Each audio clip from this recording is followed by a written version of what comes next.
அஸ்ஸலாமு அலைக்கும் வரஹ்மத்துல்லாஹி வபரகாத்துஹ். அல்லாஹுடைய மார்க்கத்திற்காக தியாகம் செய்த நபித்தோழர்களுடைய வரலாற்றில் ஹப்பாப் இப்னு அரத் ரலியல்லாஹு அன்ஹு அவருடைய வரலாற்றை இன்று நாம் பார்க்க இருக்கிறோம். எத்தனையோ நபித்தோழர்களுடைய வரலாற்றை நாம் பார்த்தாலும் இந்த நபித்தோழருடைய வரலாறு என்னுடைய உள்ளத்திற்கு மிக நெருக்கமானது. அவருடைய ஈமானை நாம் அறியும் போது, அவருடைய தியாகத்தை நாம் அறியும் போது நம்முடைய ஈமானை பலப்படுத்த அது உதவி செய்யும். அல்லாஹ் அந்த வாய்ப்பை எனக்கும் உங்களுக்கும் தருவானாக. ஹப்பாப் இப்னு அரத் ரலியல்லாஹு அன்ஹு மக்காவுடைய சந்தையில் விலை பேசப்படுகிறார். அன்மார் என்று அழைக்கக்கூடிய ஒரு பெண்மணி, ஹுஸாஇ கோத்திரத்தை சார்ந்த, உயர்குல கோத்திரத்தை சார்ந்த மக்காவில் இருக்கக்கூடிய அந்த பெண்மணி அந்த சந்தைக்கு வருகிறார். அங்கே புத்தி கூர்மை உள்ள தெளிவான வாலிப வயதில் இருக்கக்கூடிய, தன்னுடைய பட்டறையில் வாழ் செய்வதற்கான வேலையை கற்றுக் கொடுத்து அந்த வேலையை வாங்குவதற்கான ஒரு அடிமையை தேடுகிறார். அப்போது அவர்களுடைய கண்களில் படுகிறார் ஹப்பாப் இப்னு அரத் ரலியல்லாஹு அன்ஹு. அவர்களை விலை பேசுகிறார்கள். விலை கொடுக்கப்பட்டு அந்த அடிமையாக அவரை அழைத்து செல்கிறார்கள். அழைத்து செல்லும் போது கேட்டார்கள், உன் பெயர் என்ன என்று. அவர் சொன்னார், ஹப்பாப் என்று. உன்னுடைய தந்தை பெயர் அரத்.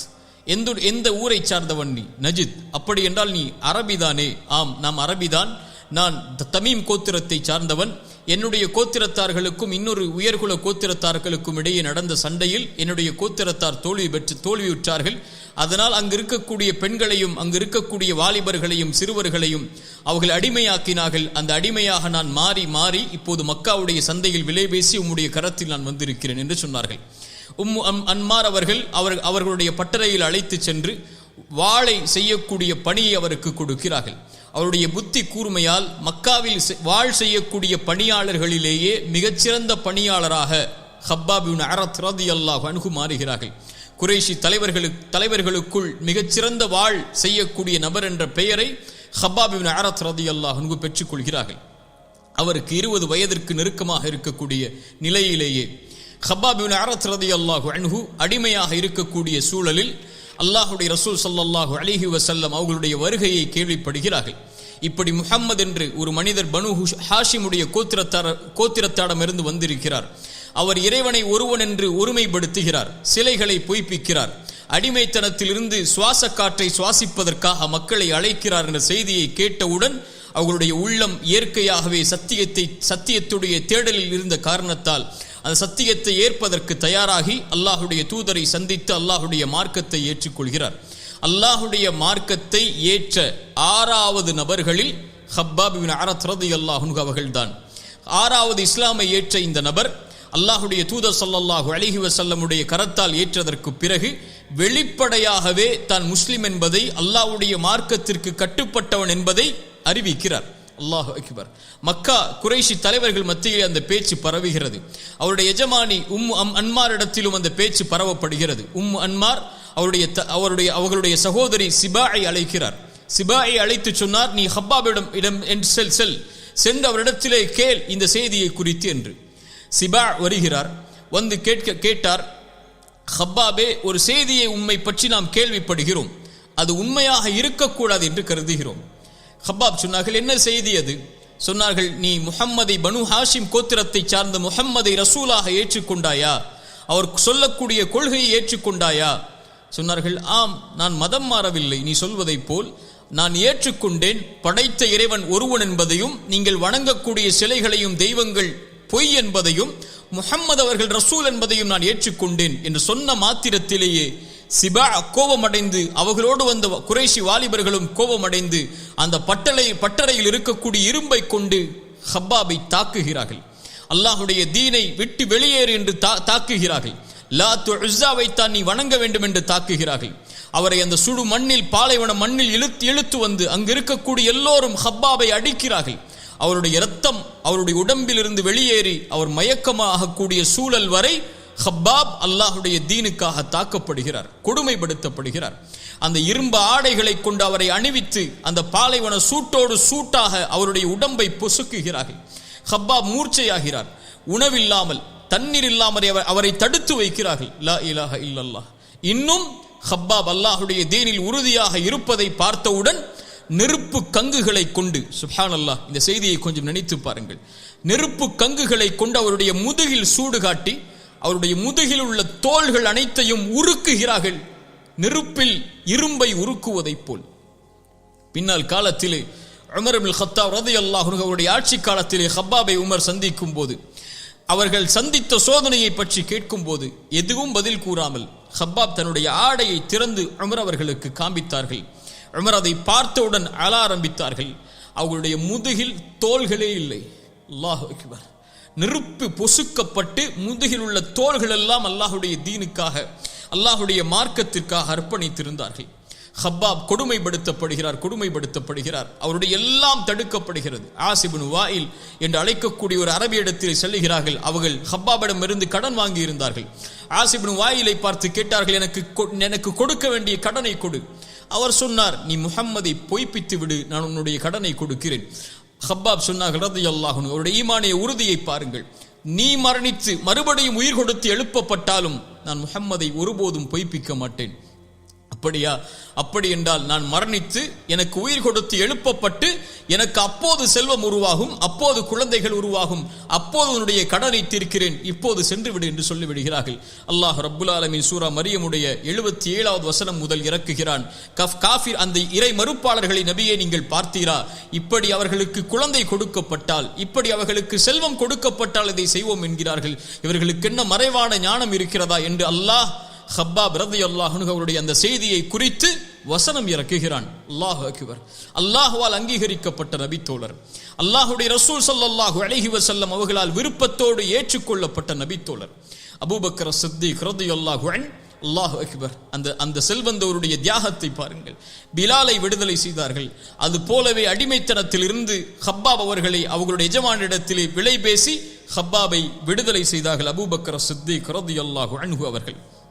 அல்லாஹுடைய தூதர் ஸல்லல்லாஹு அலைஹி வஸல்லம் அவர்களை சந்திக்கிறார்கள். ஹப்பாப் சந்தித்து கேட்டார்கள், யா ரசூலல்லாஹ், எங்களுடைய சிரமங்களை நீங்கள் பார்க்கவில்லையா?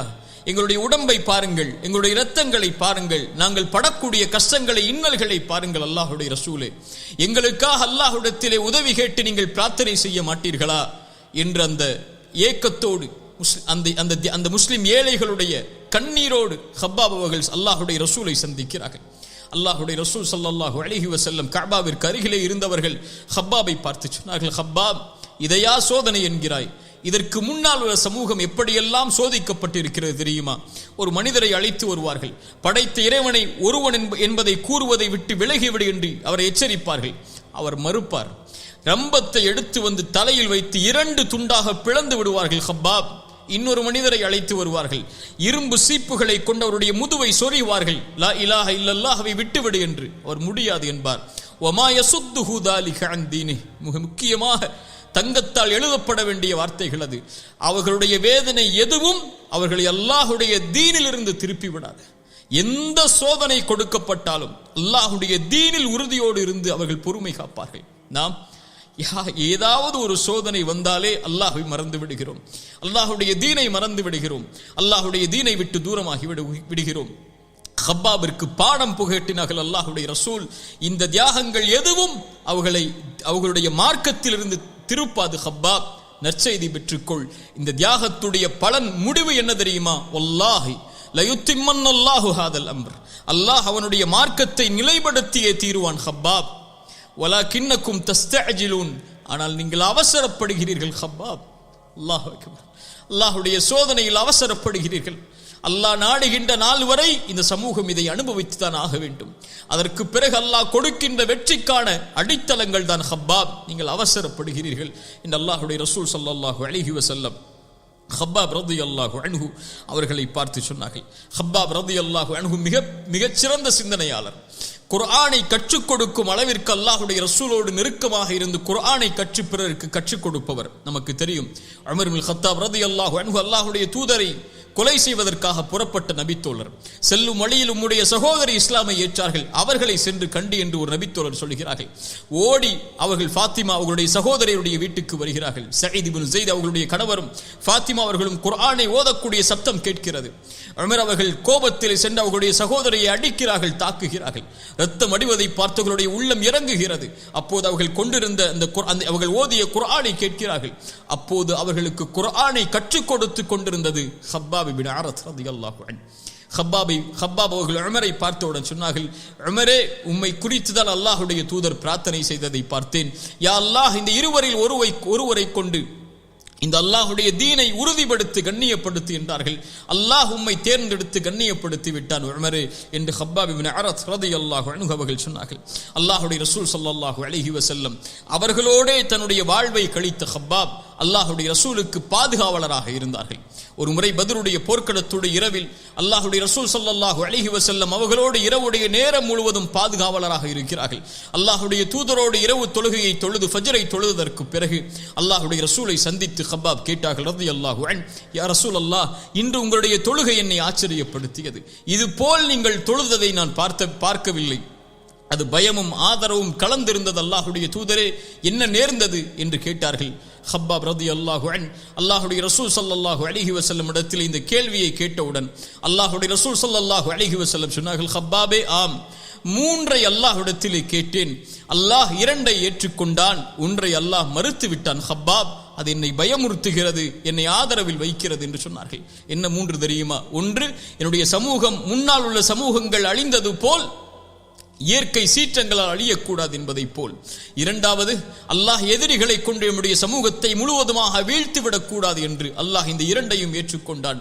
3வதாக கேட்டேன், யா அல்லாஹ், என்னுடைய சமூகத்தில் பிரிவுகள் இருக்கக்கூடாது என்று அல்லாஹ் அதை நிராகரித்து விட்டான், ஏற்க மறுத்து விட்டான் ஹப்பாபே என்று ஒரு பொக்கிஷமான ஹதீஸை ஹப்பாப் இடத்தில் அல்லாஹ்வுடைய ரசூல் ஸல்லல்லாஹு அலைஹி வஸல்லம் அவர்கள் எடுத்து சொன்னார்கள். அல்லாஹ்வுடைய ரசூல் ஸல்லல்லாஹு அலைஹி வஸல்லம் அவர்களோடு பத்ரில் கலந்து கொண்டார்கள், அவர்களோடு உஹுதில் கலந்து கொண்டார்கள், அவர்களோடு எல்லா போர்க்களங்களிலும் ஹப்பாப் இப்னு அரத் ரலியல்லாஹு அன்ஹு அவர்கள் கலந்து கொண்டார்கள். அபூபக்கர் சித்திக் ரலியல்லாஹு அன்ஹு அவர்களுடைய ஆட்சி காலத்தில் வாழ்ந்தார்கள். உமர் ரலியல்லாஹு அன்ஹு அவர்களுடைய ஆட்சி காலத்தில் வாழ்ந்தார்கள். உஸ்மான் அவர்களுடைய ஆட்சி காலத்தில் வாழ்ந்தார்கள். அலி இப்னு அபி தாலிப் ரலியல்லாஹு அன்ஹு அவர்களுடைய ஆட்சி காலத்திலும் 4 கலீஃபாக்களுடைய ஆட்சி காலத்திலும் அல்லாஹ்வுடைய ரசூலுடைய ஈமானிய முதலாவது ஏற்றதிலிருந்து அதுவரை ஈமானிய உறுதியோடு ஹப்பாப் ரலியல்லாஹு அன்ஹு அவர்கள் வாழ்ந்தார்கள். தன்னுடைய கடைசி காலத்தை ஹப்பாப் இப்னு அரத் ரலியல்லாஹு அன்ஹு கூஃபாவிலே கழித்தார்கள். கூஃபாவிலே முஸ்லிம்களுடைய ஆட்சி வந்ததற்கு பிறகு தங்கங்களும் வைரூரியங்களும் வெள்ளிகளும் மாணிக்கங்களும் முஸ்லிம்களுடைய ஆட்சியாளர்கள் மூலமாக பகிர்ந்தளிக்கப்பட்டது நபித்தோழர்களுக்கு. ஹப்பாப் ரலியல்லாஹு அன்ஹு 1000 தீனார்களை அவர்களுடைய வீட்டில் வரக்கூடிய நேரத்தில் எல்லாம் அல்லாஹ்வுடைய பாதைக்காக செலவழித்துக் கொண்டே இருப்பார்கள். மரணிக்கக்கூடிய தருவாய் ஹப்பாப் இப்னு அரத் ரலியல்லாஹு அன்ஹு அவர்களுக்கு வருகிறது.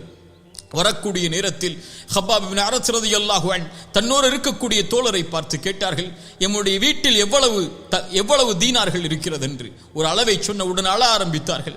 எனக்கு முன்னால் உள்ள எத்தனையோ நபித்தோழர்களை நான் பார்த்திருக்கிறேன், அவர்களுக்கெல்லாம் இந்த உலகத்தில் அல்லாஹ் எதையும் கொடுக்கவில்லை, ஆனால் எனக்கெல்லாம் அல்லாஹ் கொடுத்ததை பார்க்கிறேன். அல்லாஹ் ஹம்சாவை நான் பார்த்திருக்கிறேன், உஹதில் அவர் மரணித்ததை. முஸ்அபை பார்த்திருக்கிறேன், உஹதில் அவர் மரணித்ததை. அவர் மரணமானதற்கு பிறகு அவருடைய ஜனாசாவை அடக்கம் செய்யும் போது கஃனை மூடினால் காலை மூடினால் தலை தெரிந்தது, தலையை மூடினால் கால் தெரிந்தது. அதற்கு கூட அவர்கள் வழி இல்லாமல் மரணித்தார்கள். அவர்களுக்கு பின்னால் வாழ்ந்த நபித்தோழர்களையும் பார்த்திருக்கிறேன். எதையும் அல்லாஹ் அவர்களுக்கு இந்த உலகத்திலே கொடுக்கவில்லை, மறுமையில் கொடுப்பதற்காக அல்லாஹ் தாமதித்து வைத்திருந்தான். ஆனால் இந்த செல்வங்களையும் என்னிடத்திலே இருக்கக்கூடிய வசதிகளையும் பார்க்கும்போது அல்லாஹ் இந்த உலகத்திலேயே எனக்கு எல்லா நன்மைகளுக்குரிய கூலியையும் அல்லாஹ் கொடுத்து விட்டானோ என்று நான் அஞ்சுகிறேன், பயப்படுகிறேன் என்று சொன்னார்கள்.